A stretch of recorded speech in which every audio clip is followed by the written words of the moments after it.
ஒரு சகோதரி கேட்டிருக்காங்க, வயசானா எல்லாருக்கும் நோய்கள் வர்றது சகஜம்தான். வயசான பிறகு அவங்களுக்கு அந்த நோய்கள் டியூ டு ஏஜ் ஃபேக்டர், அதனால் அந்த நோய்கள்லாம் வரும். அதை எப்படி நீங்கள் வந்து ஹீல் பண்ணி சரி பண்ண முடியும்னு சொல்லி கேட்டிருக்காங்க. அதாவது நம்மளுடைய புரிதலே முதல்ல தப்பு. வயசானா நோய்கள் வரும்ன்றதே தப்பு. அதாவது நம்ம அப்படியே பானட் பிராட்டப்பில் கொண்டுட்டோம். பிரிட்டிஷ் பீரியடு ஆரம்பித்ததுலேருந்து இன்னைக்கு வரைக்கும் அந்த பிரிட்டிஷ் சிஸ்டம் உள்ளே வந்த பிறகு, பிரிட்டிஷ் சிஸ்டத்துக்கு நம்ம அடிமையாக ஆன பிறகு நம்முடைய லைஃப் சிஸ்டத்தையே மறந்துட்டோம். பிறப்பும் இறப்பும் ரெண்டுமே வீட்டில் இருந்தது. இப்போ பிறப்பும் இறப்பும் ரெண்டுமே ஹாஸ்பிட்டலில் இருக்குது. இயற்கையான பிரசவம்ன்றது கிடையாது. சிசேரியன் பிரசவம் அதிகமாகிட்டுருக்கு. பல குழந்தைகளை ஆரோக்கியமாக வீட்டிலேயே பெற்றெடுத்தாங்க. இன்றைக்கி ஒரு குழந்தைக்கே சிசேரியன் பண்ணி சர்ஜரி பண்ணுறாங்க. நம்ம என்ன நினச்சிட்ருக்கோம், வயசானால் நோய் வரும், நோய் வந்த பிறகு இறப்பு வரும், அப்படி இறந்துடும் அப்படின்றது ஆங்கில முறை மருத்துவம் வந்து ஒரு தெளிவான முடிவில் இருக்குது. ஆனால் நம்மளுடைய நாட்டு இந்திய முறைப்படி ஒரு மனிதனுக்கு நோய் வந்து தான் இறக்கணுன்ற அவசியம் கிடையாது. வயசானால் நோய் வந்தே ஆகணுன்ற கட்டாயமும் கிடையாது. நம்ம பிறக்கும் போதே நம்முடைய இறப்பையும் ஃபிக்ஸ் பண்ணி தான் கடவுள் அனுப்புகிறாரு. ஆனால் அந்த நிமிஷம் வரைக்கும் உயிரோட நல்ல நார்மல் கண்டிஷனில் இருந்து இறக்கலாம். இப்போ இந்த நாளில் இந்த டைமில் நம்ம உயிர் பிரியணும். நம்ம என்ன பர்பஸ்க்காக வந்தோமோ அந்த பர்பஸை வந்து இங்கே நம்ம முடிச்சிடறோம், ஓவர் அப்படின்னும்போது நார்மலாக நம்மளோட வந்து அப்படியே உயிர் பிரிஞ்சு.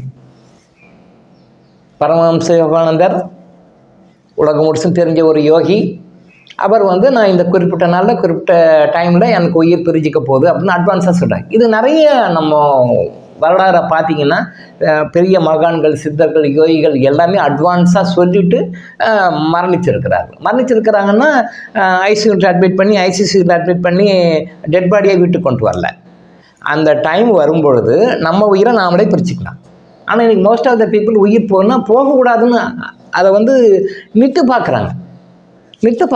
அதை அலோவ் பண்ணணும். அது வந்த பர்பஸ் வந்தது, முடிச்சது, அலோவ் பண்ணணும், போகணும், அவ்வளோதான்.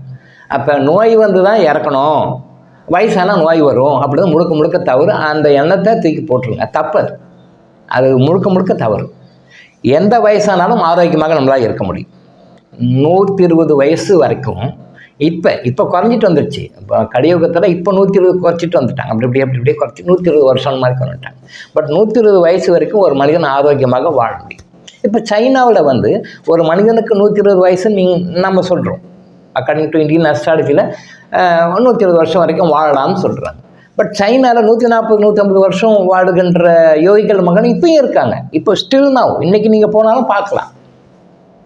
அப்போ 120 வருஷம் இருந்தால் அதுவே பெரிய விஷயம் அப்படின்னு சொல்லும்போது, நீங்கள் அப்படி 140 வருஷம் 150 வருஷம் தான் நீங்கள் இருக்கீங்க.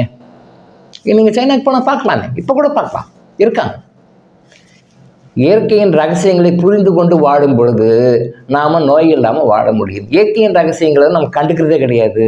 அதை நெக்லிஜென்ட் பண்ணிவிட்டு நம்ம இஷ்டத்துக்கு வாழும்போது நம்ம சஃபர் ஆகும். அதுதான் விஷயம். ஸோ நல்லா புரிஞ்சுக்கோங்க. நோய் வந்து தான் இறக்கணும்னு கிடையாது.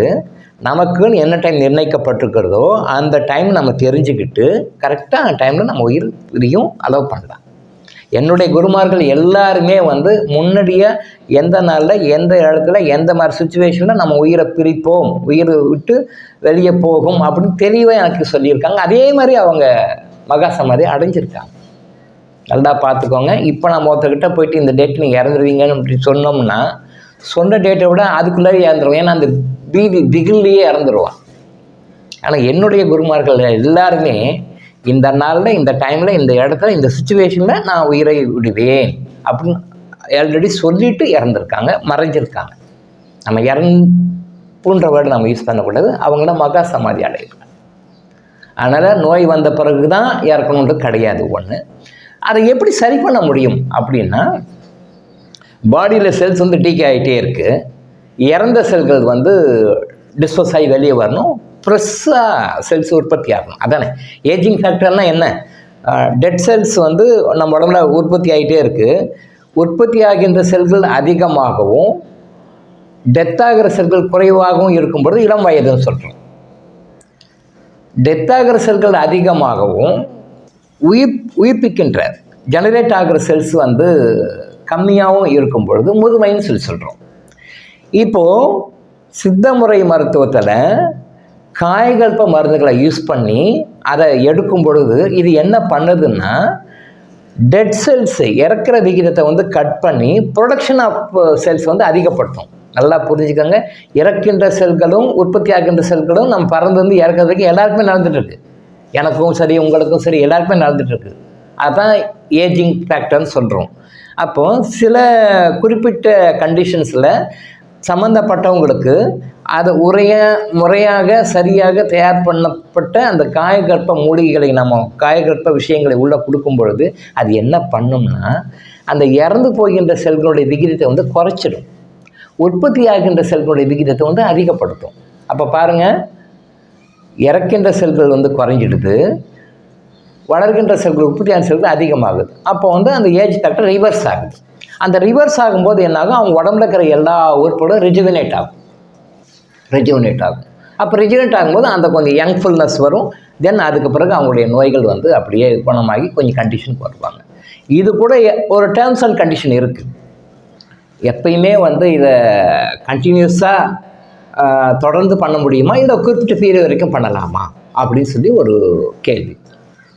சில குறிப்பிட்ட பர்பஸ்க்காக சார் வந்து ஒரு வீட்டில் நல்ல ஃபங்க்ஷன் நடக்குது, இல்லை ஒரு மேரேஜ் நடக்குது, இவர் ஒரு 6 மாதம் இருந்தால் பரவாயில்ல, இல்லை ஒரு 1 இயர் இருந்தால் பரவாயில்ல அப்படின்ற மாதிரி சில தேவைகள் அவசியங்கள் ஏற்படும் பொழுது அப்போ அவங்களுக்கு அந்த முறைப்படி தயாரிக்கப்பட்ட சில காயகற்ப மருந்துகளை அவங்களுக்கு கொடுத்தோம் அப்படின்னு சொன்னால் ஓரளவுக்கு அதிகபட்சம் 1 இயர் வரைக்கும் தள்ளி போட முடியும். இந்த தள்ளி போட முடியும்னா டக்குன்னு நாமளே நினச்சி சயின்டிஃபிக்காக எதை பண்ணிடலான்னு அதுக்கு சித்தர்கள்கிட்ட பெர்மிஷன் வாங்கணும். ஏன்னா இவரோட லைஃப் இவ்வளோ தான் இருக்குது அப்படின்னும் போது அதை கரெக்ட் பண்ணுறதுக்கு ஏதாவது வழி இருக்கா அப்படின்னு சொல்லி பார்க்கணும். அதில் அவருடைய பாஸ்ட் லைஃப் கர்மாவில் சஞ்சித கர்மாவில் என்ன விஷயங்கள் இருக்குது, இது பண்ணுறதுக்கு ஏதாவது பாசிபிலிட்டிஸ் இருக்குது அப்படின்ற மாதிரி இருந்தால் மட்டும்தான் நாம் கொடுக்குற காயகற்ப மருந்தும் வேலை செய்யும். அப்போ தான் அவரும் வந்து அந்த அந்த போஸ்ட்போன் பண்ண முடியும், அந்த டெத் டேட்டை போஸ்ட்போன் பண்ண முடியும். அப்படி இல்லைன்னா போஸ்ட்போன் பண்ண முடியாது.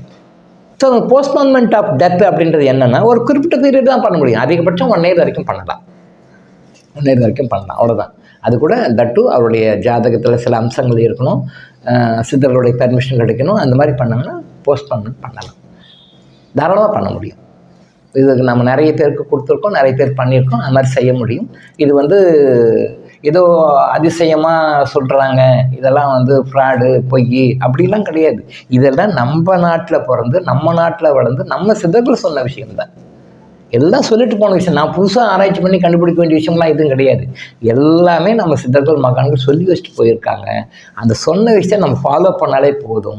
டாக்டருங்களும் ஆயுஷ் ஹாஸ்பிட்டல் என்ன பண்ண இந்த மாதிரி பெரியவங்க சொன்ன விஷயங்களும் சாதாரண மக்களுக்கு புரிகிற மாதிரி கொஞ்சம் இறங்கி வந்து உங்களுக்கு சொல்கிறோம், அவ்வளோதான். ஸோ இதையெல்லாம் புரிஞ்சுக்கிட்டு சந்தோஷமாக வாழுங்க.